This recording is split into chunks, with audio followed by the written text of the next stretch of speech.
everyone, welcome back to my channel. In this video, I'm going to be showing you how I make this corset neck collar.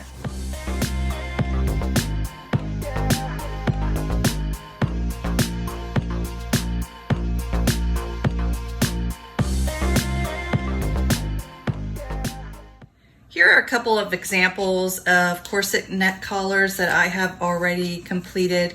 This one was just a test to see if I liked the white binding with the ivory lace overlay. I ended up not liking it, so I did not complete it, but this is just a good example of what they look like. And I didn't put grommets in this one, but it would close like that around the neck. I've only ever made mine with lace overlays, but you could probably use any stable fabrics, leathers or faux leathers to do this as well.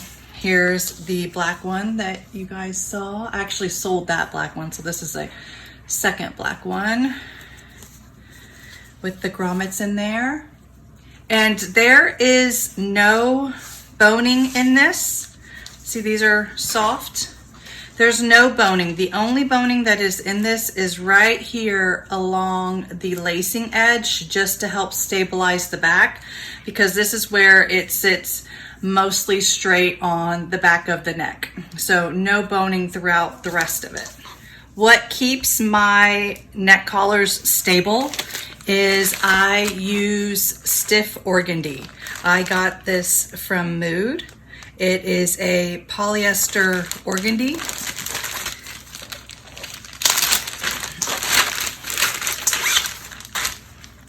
And it is very stiff. So that is my backing to my corset neck collar. So this is the black lace overlay fabric that I'm going to be using again. I have a lot of it. I was originally going to make a wedding dress with it, but I didn't. You'll also need some grommets. I use size 0 for this. You'll need some bias binding. You can either make it yourself or you can buy it pre-made. And this one is, let's see. This one is about 1/2 inch wide.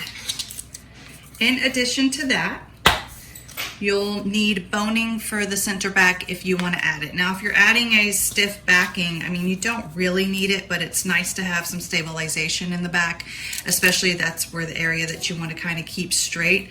This is 8mm plastic boning.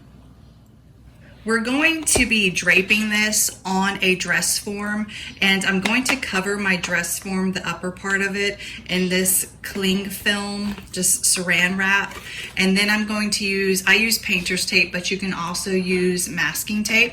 And we're gonna do the taping method to make this neck collar. It's a lot easier than draping it. In addition to the supplies I already mentioned, you'll just need all the basics, scissors, a rotary blade if that's what you prefer to use, cutting mat, a way to put your holes into your garment, and a way to add your grommets into your garment, a sewing machine, and that's it. So let's get started. Once you have an idea of how you want your corset neck collar to look, if you want it to, be just a curve down, kind of be like the one I did where it comes into a point, whatever design you want to do, once you figure out how low that neck collar is going to go, that's when you're going to take your cling film and you're going to cover your mannequin in those areas to make sure you fill out any areas however low you need to go on the front and the back, both sides.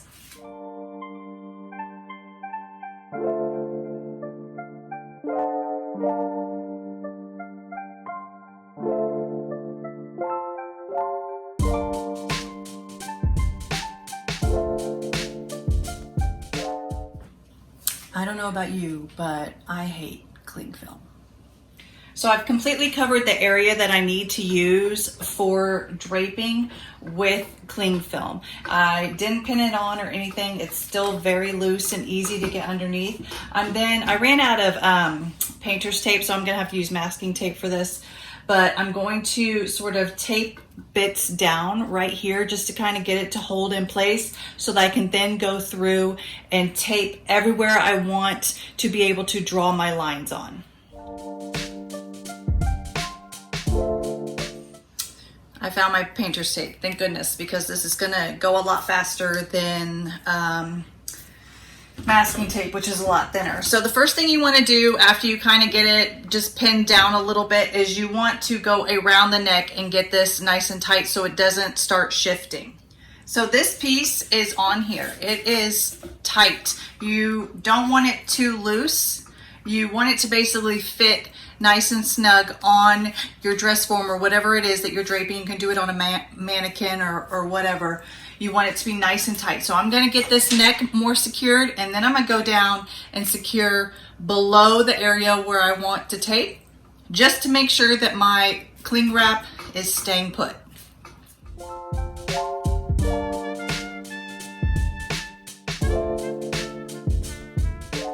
Okay, so my cling wrap is mostly secure. I can rub on it, it's not really shifting or moving. The point of the cling wrap is not necessarily, well, yes, to protect the dress form, but what it's mostly for is so that the tape has something to stick to, so that when we are done taping onto this and marking our design lines, we can easily cut it off. I have already done one, obviously, because I've made these. So here you can see this is half of one of mine, and the cling form is still stuck on the back. It helps you to cut out your pattern pieces, as I did here. So here's my pattern pieces, still with the cling form already cut out. Now I have made a few of these just using these taped pieces. I haven't even transferred these to a pattern because I wasn't sure if I was going to offer them or keep them in my shop. So I just mark my lines on my painter's tape or your masking tape and then cut them out, and all you have to do is create your own seam allowances, and it's super easy. You really don't need to true it. I didn't true it because it's all taped together. The lines are all perfect. There's no shifting when pinning. It's tape. So I did not true it, and I didn't have any issues. Hopefully that would be the same for anybody else who tries it. But that is the reason why we do the cling form, is so that we can easily cut the painter's tape away and then create our pattern pieces.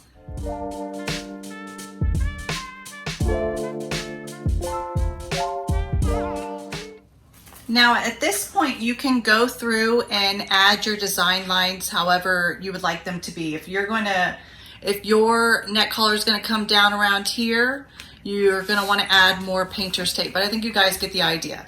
Cover it with cling film, cover the area that you want to make your design lines, where you want the pattern to be, with painter's tape or masking tape. Draw your lines. So here is the one that I used when I did this before, and I still have half of it. So you obviously want to mark your center front and however many panels you want. So for this one, I ended up having 5 panels. So 1, 2, 3 right here, and this 3rd and 4th panel, they shared a seam line right here at the shoulder seam, and then 5 in the center back. So I didn't drop mine very low. I kept my bottom design line pretty simple here. I actually ended up changing it because this has a nice full circle, and now the one that I actually use has a drop down. So I took quite a bit out of it. You can use a flexible ruler to help you draw your lines, at least your straight lines. I just laid it right on top and marked my center front. I did it off camera because I need to stand right in front of it. And then you're also going to want to mark your center back. Now, if you do not have a dress form where you can see the center back line, you may want to put pins and pre-mark this spot before taping, and then just kind of like put a little dot on your painter's tape so you know where your center is. And then we are just going to put some play lines on here because I'm not going to be using this one, but I just want to show you. So if you wanted to do a point, you would just go up and you would mark however you want to mark it. You could make it rounded. I guess you could make it wavy. You just got to keep in mind that you have to sew this and add binding. So you could have this kind of be like a sweetheart, sort of like a heart shaped up there. You could do whatever you want.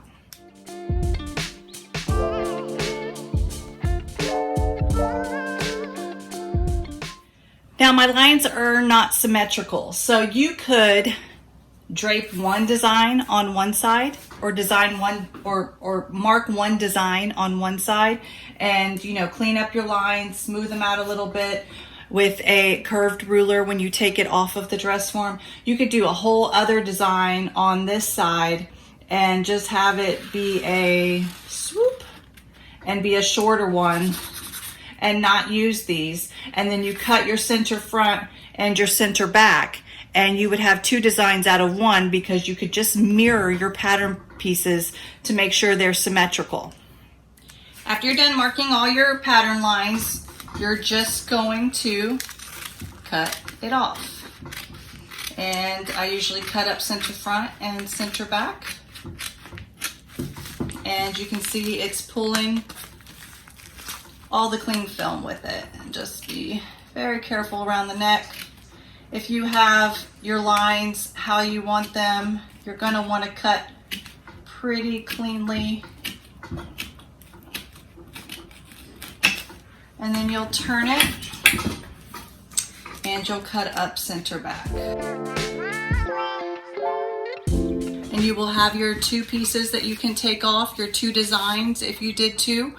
And then you will cut around your design, and if you had your lines for your pattern pieces, like let's say we had one here, we had one here, this is our center back, we came around like this, this is very unfancy, but, and then you had one here, you would mark your pattern pieces. Let's say this one was,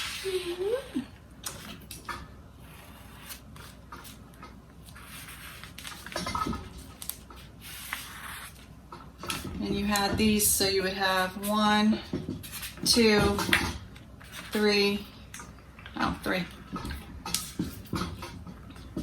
I would suggest more pieces just so that it curves better around the neck. But I mean, this one might work. This one's actually pretty cool over here. So you'll cut your pieces off. You'll pull this away.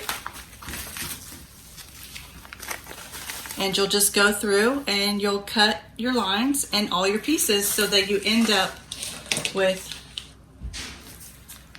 this.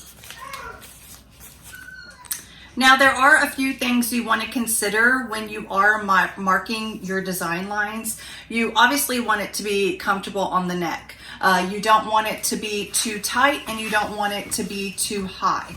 One thing that I have noticed is that because it has a corseted back, a laced up back, and it's not like a zipper or anything like that, there is some wiggle room.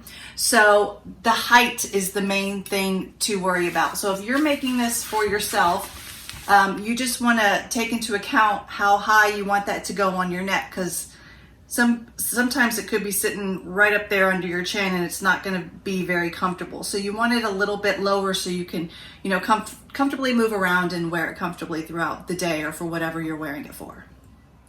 I've cut out all my pattern pieces and I cut mirrored images for both the organdy and the face fabric. I sewed that together as you normally would. The only thing that you need to know that I'm going to be doing differently, and I will show you, is that I am going to sew my main fabric together wrong sides together so that my seam allowance is showing on the right side, the outer side of the corset neck collar, and I'm going to cover that seam allowance with my binding. But just make sure that when you cut your fabric pieces that you cut 2 of each so that you can have mirrored images for each side of your neck collar. This is my right side, so you can see my seams are poking out on the front of our neck collar, and I will trim the seam allowance and then press it down, and then we will cover that with the bias binding so you won't see any of that.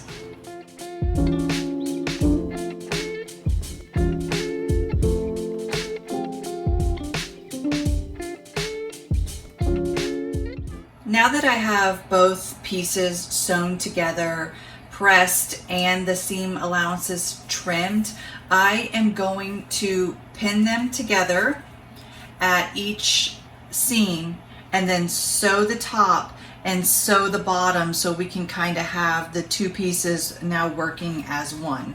Now remember, these seams are on the right side, so this is going to be facing out, and then the seam allowance on this is going to be sandwiched in there, so that this will be our front, and the inside that will be touching our skin will be this part, which will be nice and smooth.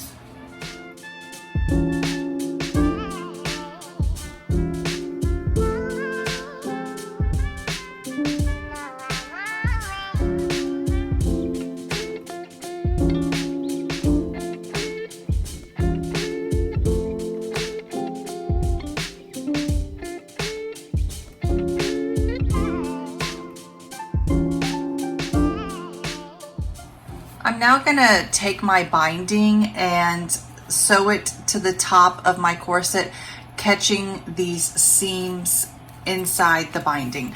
I don't measure or pre-pin, I just eyeball it and sew down and cut off as I go.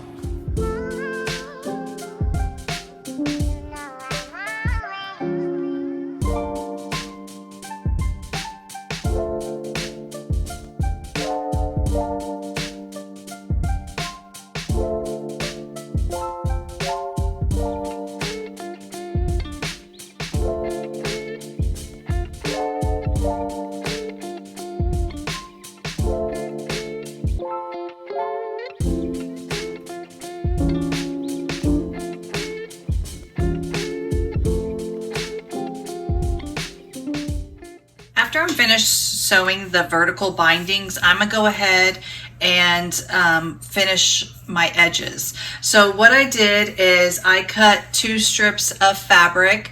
They are 2.5 inches wide by the length of the edge, so a little bit longer.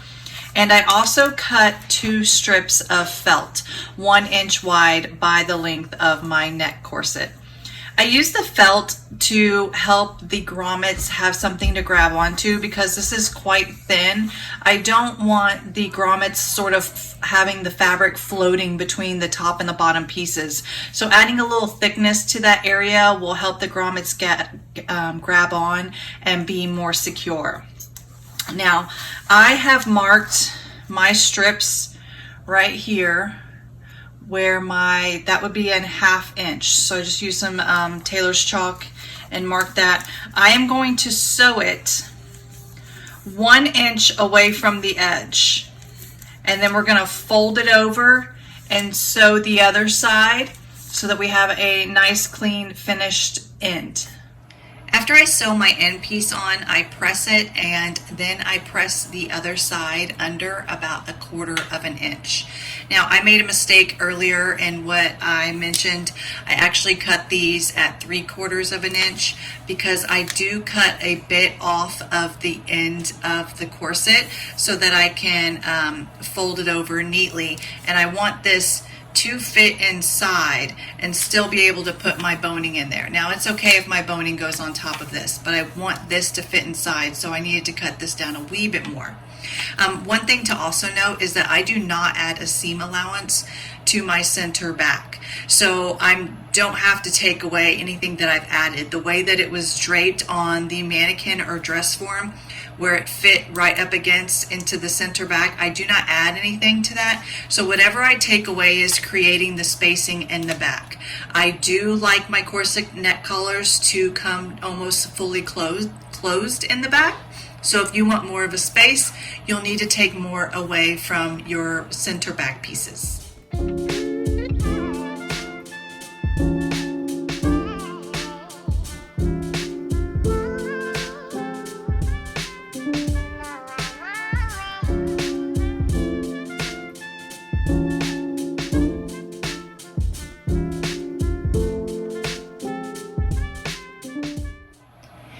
after the end pieces are finished and closed up, I am going to snip the top, and I'm going to add the binding to the top only.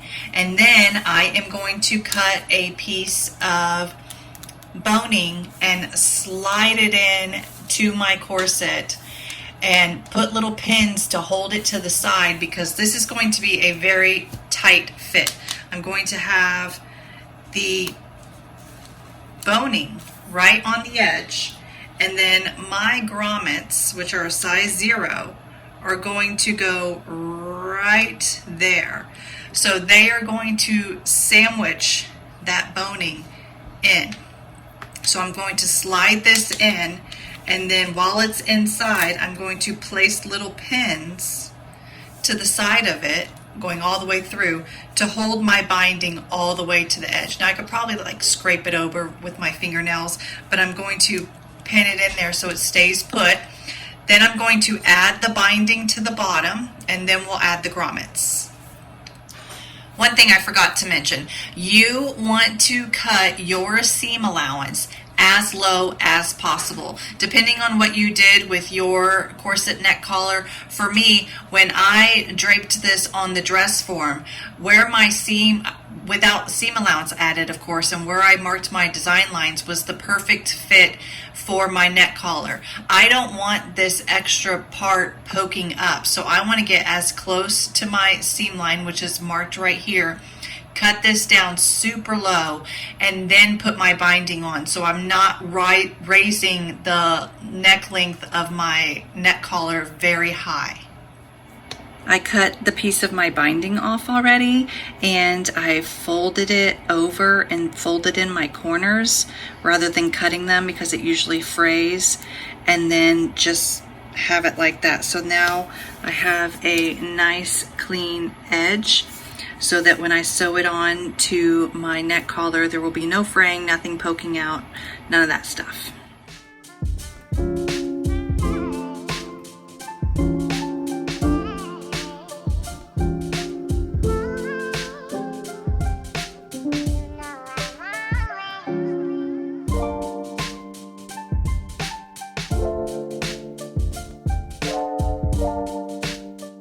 Now I'm finishing off my stitch right here, so I can take this to my ironing board and do the same thing to this side that I did to the other side.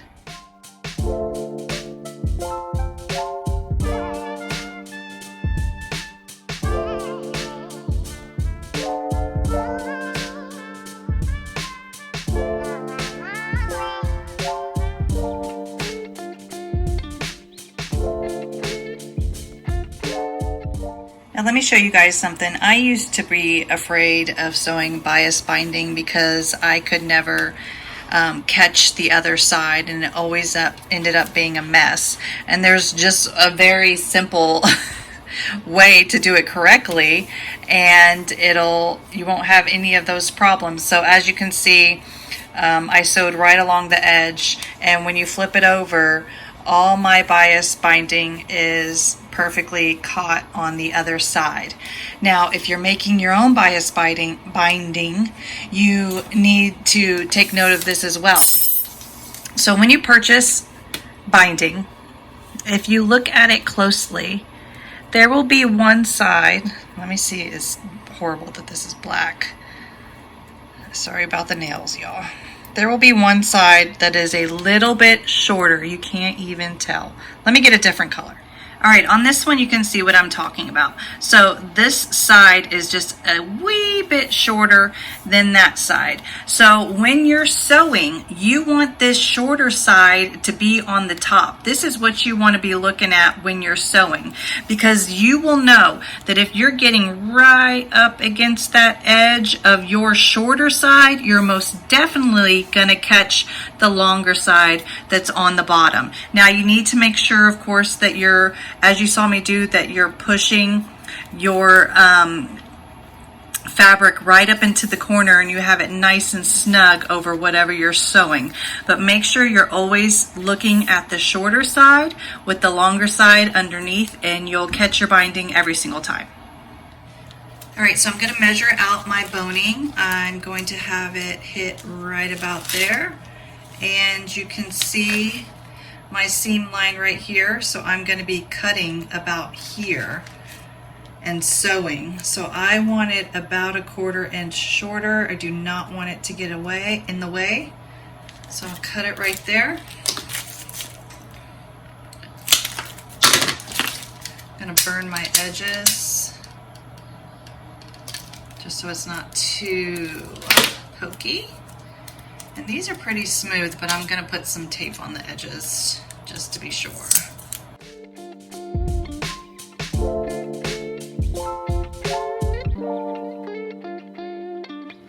I could have stitched a tunnel for this. I probably should have stitched a tunnel for this. Honestly, this is the 3rd one I have made. So, well, fourth one I have made. So I'm still, you know, learning myself, but I wanted to show you guys how I do it, because, you know, you can learn from my mistakes. So now I'm just pinning it in place. I may stitch down a line. I really don't want to. It'll hold pretty well with the grommets. So I'm just gonna mark them in place. But, you know, it would be good advice to say stitch a tunnel and then do your grommets. I might do that. I might do it actually.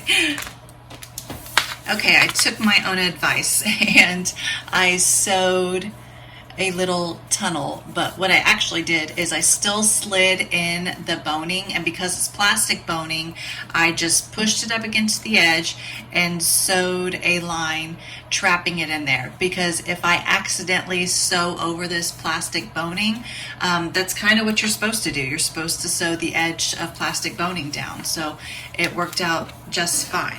So now I am going to go through and add my binding to the bottom. I'm going to trim my seam allowance again and sew the binding to the bottom, and then all we have left to do is add our grommets. Working with the binding on the bottom, you're going to pretty much do the same thing that I did on the top. I am going to show you what to do when you get to a corner or to a point so you can make a nice point on your binding.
So now all my binding is done, and all I need to do is add the grommets to the back.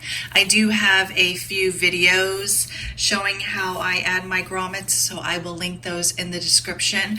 But just in case you weren't able to see how I got a nice point on this with the black, I will show you in a lighter color at this angle. When you're sewing your binding and you get to your point, you'll have this here sewed on. So I'm gonna pin that down. And then you're just gonna want to pretty much take the fold of your binding and place it where you want it to go. So you see you'll have sort of a curve like that. And you're gonna tuck one piece in to the other.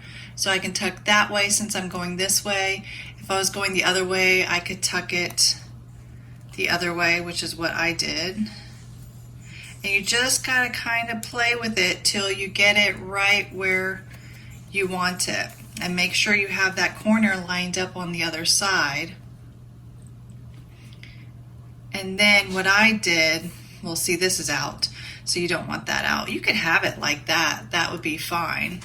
But I tucked mine in, so I went like this.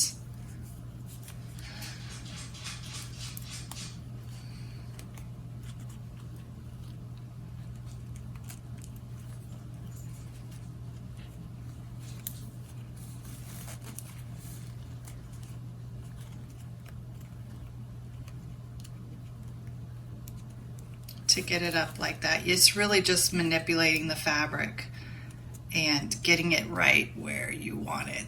There we go.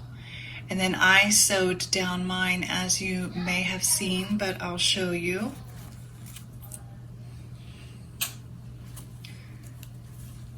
I sewed straight down, and the back still looks clean as well. Nice clean point. The corset neck collar is all done. Here is a view from all angles. You can lace it from top to bottom or bottom to top, whatever you prefer. And there she is. Thank you guys so much for watching. Again, I think I should just let you know I am not a teacher. I know that I probably left out a lot of stuff. So if you have questions, just let me know. I'll be happy to answer where I can. This is the 4th one I made, so I'm still learning the best ways to make it.